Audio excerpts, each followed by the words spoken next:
Selamat pagi seluruh siswa kelas 12 IPA yang saya kasihi. Kembali kita belajar pelajaran biologi untuk tahun ajaran 2020-2021. Terlebih dahulu, Ibu mengucapkan selamat untuk kenaikan kelas kamu saat ini. Nah, kita akan mengawali pembelajaran kita online saat ini, pembelajaran jarak jauh, dengan materi yang pertama berjudul Pertumbuhan dan Perkembangan pada Makhluk Hidup. Adapun tujuan pembelajaran saat ini adalah pertama, melalui pembelajaran ini kamu dapat menghayati dan mengamalkan ajaran agama yang dianut. Kemudian, kamu dapat menunjukkan perilaku jujur, disiplin, tanggung jawab, peduli, sopan, responsif, proaktif, dan percaya diri. Selanjutnya, melalui pembelajaran pertumbuhan dan perkembangan ini, kamu dapat menjelaskan perbedaan apakah itu pertumbuhan dan apakah itu perkembangan.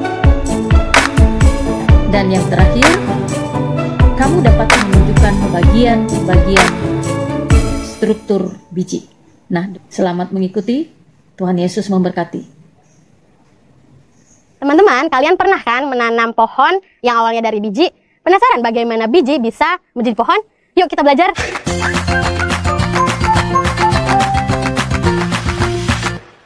Hai teman-teman, ketemu lagi dengan Kak Iis. Kali ini kita akan belajar tentang pertumbuhan dan perkembangan pada tumbuhan. Nah, sebelum kita belajar lebih lanjut, kakak mau ingatkan dulu tentang konsep pertumbuhan dan perkembangan itu sendiri. Nah, pasti kalian sudah ingat kan pertumbuhan itu apa coba? Ya, pertumbuhan itu adalah proses bertambahnya jumlah sel atau ukuran sel atau volume sel, sehingga tumbuhan yang tadinya hanya 5 cm, terus dia akan tumbuh menjadi 10 cm. Itu pertumbuhan, ya. Lalu sekarang perkembangan. Kalau perkembangan itu adalah proses menuju ke kedewasaan atau kematangan fungsi organ.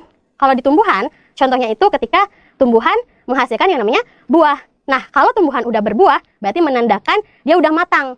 Fungsi organ kelaminnya itu udah matang sehingga bisa menghasilkan buah yang sering kalian makan. Paham ya? Itu konsep pertumbuhan dan perkembangan. Kita akan belajar konsep tersebut pada tumbuhan. Di mana tadi tumbuhan itu akan tumbuh dari mulai yang namanya biji kan? Kalian nanam biji terus tiba-tiba jadi pohon. Berarti dari biji dulu. Nah, kalau dari biji itu ada yang namanya proses perkecambahan. Jadi dari biji nanti terjadi proses perkecambahan. Kemudian setelah berkecambah, nanti biji itu setelah berkecambah akan tumbuh dan berkembang. Jadi terjadi yang namanya pertumbuhan dan perkembangan. Tuh. Nah, sekarang kita akan bahas dulu apa itu perkecambahan. Nah, apa itu Kak perkecambahan?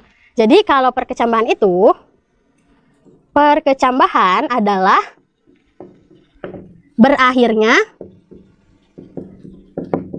masa dormansi biji.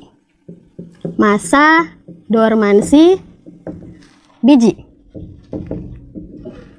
Ingat ya, berakhirnya masa dormansi biji. Apa itu masa dormansi? Jadi masa dormansi itu adalah masa inaktif dari biji itu sendiri. Jadi biji yang kalian tanam sebelum kalian kasih air itu dalam keadaan inaktif atau dalam keadaan dorman atau dormansi. Oke, jadi di proses perkecambahan ini ada biji nih. Oke, ini biji. Kemudian si biji ini akan melalui proses yang namanya imbibisi. Ini biji, lalu biji itu kan ketika kalian tanam di tanah, kalian kasih air. Oke, di sini ada air. Tetesan-tetesan air. Nah, ketika air masuk ke dalam biji, itulah yang disebut dengan proses imbibisi. Imbibisi. Jadi imbibisi itu adalah masuknya air ke dalam biji.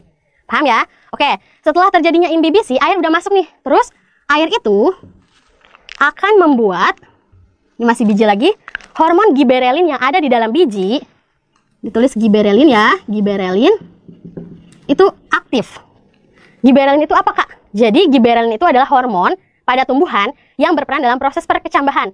Jadi dengan adanya air yang masuk ini akan mengaktifkan hormon giberelin. Lalu setelah giberelin itu aktif, giberelin juga akan mengaktifkan enzim-enzim hidrolisis seperti protease, kemudian lipase, serta amilase. Nah, semuanya jadi aktif dengan adanya hormon giberelin. Lalu setelah aktif nanti gimana? Setelah aktif nanti si enzim-enzim tersebut akan memecah cadangan makanan yang ada pada biji. Di sini cadangan makanan dipecah. Cadangan makanan dipecah. Kemudian setelah cadangan makanan itu dipecah, otomatis akan membentuk yang namanya energi kan. Nah, energi inilah yang akan membuat biji menjadi berkecambah. Yang tadinya cuma bulat doang nih, nanti akan berkecambah seperti ini. Gitu. Nah, ingat ya, proses perkecambahan dimulai dari biji yang dorman, kemudian air masuk secara imbibisi, lalu air akan mengaktifkan hormon giberelin. Hormon giberelin akan mengaktifkan enzim-enzim hidrolisis yang nanti akan memecah cadangan makanan menjadi energi sehingga biji itu bisa berkecambah. Mudah kan? Oke, kalau mudah lanjut ya. Nah, berdasarkan tipe perkecambahannya, biji itu dibagi menjadi 2. Tipe perkecambahan.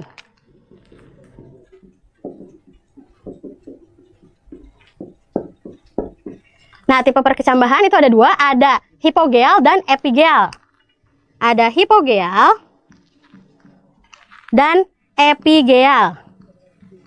Oke, kalau hipogeal itu adalah si kotiledonnya itu, keping bijinya ini. Kalian ketika coba kalian pegang biji kedelai, lalu kalian belah, itu ada 2 keping, berarti itu namanya keping biji, ya. Nah, si kotiledonnya itu di hipogeal itu akan tetap tinggal di dalam tanah. Contohnya pada biji jagung, padi, dan kacang kapri. Jadi kalau digambarin seperti ini, ada biji, ini kotiledonnya. Kotiledon, lalu si kotiledonnya ini akan tetap tinggal di dalam tanah. Meskipun biji itu sudah berkecambah, itu hipogeal, ya. Tetap kotiledonnya itu tetap tinggal di dalam tanah. Kalau epigeal berarti kebalikannya, si kotiledonnya itu berada di atas tanah. Contohnya pada tanaman kacang tanah, kacang hijau, kacang kedelai. Jadi ini kotiledonnya, kemudian nanti akan terbentuk calon akar seperti ini, dan si akar itu akan membuat kotiledonnya naik, terangkat ke atas seperti ini. Lalu tumbuh calon daun. Itu epigeal. Bisa bedain ya. Kalau hipogeal itu kotiledonnya di dalam tanah, kalau epigeal kotiledon kebalik. Iya benar, hipogeal itu kotiledonnya di dalam tanah. Kalau epigeal kotiledonnya di atas tanah, yang ini. Ini kotiledon. Paham ya tentang perkecambahan dan tipe perkecambahan. Sekarang setelah berkecambah tadi, biji itu akan mengalami yang namanya pertumbuhan. Di sini ada pertumbuhan. Nah, perlu kalian tahu bahwa pertumbuhan pada tumbuhan itu dibagi jadi 2. Ada pertumbuhan primer. Yang pertama ada pertumbuhan primer. Kemudian ada pertumbuhan sekunder. Nah, lalu bedanya apa, Kak? Jadi kalau pertumbuhan primer itu adalah pertumbuhan yang menyebabkan tumbuhan itu menjadi tambah tinggi atau tambah panjang. Jadi akar dan batangnya menjadi bertambah panjang atau tinggi. Itu pertumbuhan primer, ya. Nah, kalau pertumbuhan primer itu disebabkan, oke tadi apa pertumbuhan primer? Akar batang bertambah panjang. Nah, kemudian pertumbuhan primer ini disebabkan oleh aktivitas yang namanya aktivitas meristem apikal. Meristem apikal. Apa sih, Kak, meristem apikal itu? Jadi meristem apikal itu adalah jaringan meristem yang selalu membelah dan letaknya di ujung akar dan ujung batang. Sehingga kalau misalkan meristem apikal itu di ujung-ujung, berarti pertumbuhan primer terjadinya di ujung. Bener banget, contohnya di ujung akar. Gambarnya seperti ini. Ya, coba lihat. Coba perhatikan gambar ini. Jadi di situ ada ujung akar. Nah, di ujung akar itu terdapat yang namanya zona pembelahan yang paling bawah atau zona meristematis. Di situ terjadi yang namanya pembelahan sel. Jadi sel-sel yang ada di daerah itu selalu membelah. Yang tadinya 1 sel, 2 sel, 4 sel, 8 sel, dan seterusnya. Membelah. Setelah dari zona pembelahan, kita lihat atasnya. Di atasnya itu ada yang namanya zona pemanjangan atau elongasi. Ya, jadi sel-sel yang sudah membelah tadi, itu akan menyebabkan si akarnya itu bertambah panjang. Ada daerah pemanjangan di situ. Nah, kemudian kalau di atasnya, itu ada zona diferensiasi. Di mana sel-sel yang hanya tadinya membelah saja, yang hanya tadinya manjang saja, itu sudah jelas nasibnya mau jadi apa. Sel-sel tersebut ada yang menjadi epidermis, ada yang menjadi jaringan korteks, dan sebagainya. Jaringan yang menyusun tumbuhan. Jadi sudah, kalau yang di bawah cuma membelah, ingat ya, yang di bawah cuma membelah, kemudian hasil pembelahan itu akan mengakibatkan pemanjangan pada zona elongasi, kemudian adanya juga terjadi diferensiasi sel, menjadi jaringan yang baru, seperti itu.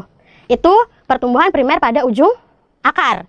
Nah, kemudian tadi pertumbuhan itu ada 2 kan, ada pertumbuhan primer, ada pertumbuhan sekunder. sekunder. Nah, kalau pertumbuhan sekunder itu yang menyebabkan tumbuhan itu menjadi lebar, menjadi besar, ya. Oke, pertumbuhan sekunder itu berarti akan menyebabkan akar dan batang menjadi besar. Nah, kalau primer kan ada sebabnya juga nih, gara-gara aktivitas meristem apikal. Berarti sekunder juga ada, karena adanya aktivitas kambium. Kambium ya, kalian pernah ingat, pasti udah belajar tentang kambium. Jadi, di suatu batang, coba perhatikan gambar ini. Di suatu batang, itu ada jaringan floem, kemudian ada kambium, lalu ada silem. Nah, si kambium yang ada pada batang itu nantinya akan membelah, membentuk yang namanya floem sekunder dan silem sekunder.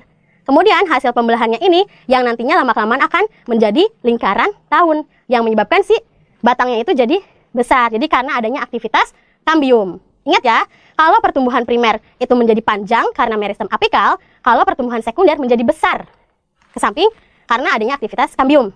Udah tumbuh tuh. Tadi misalkan udah dari kecambah jadi tumbuhan segini. Kemudian terjadi nih namanya perkembangan.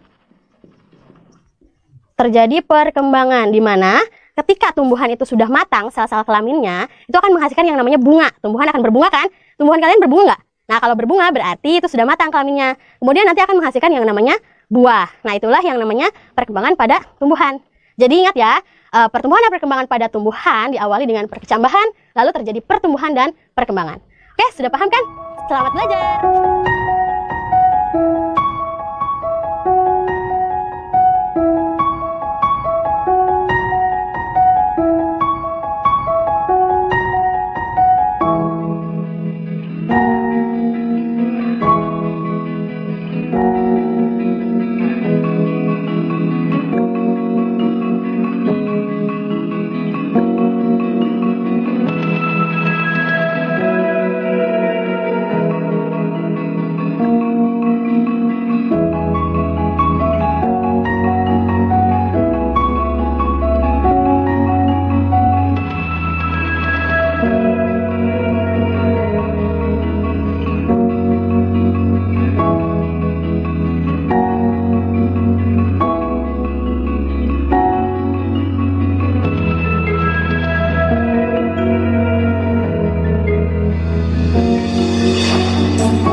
Demikian pembelajaran kita yang pertama pada pertemuan pertama kali ini.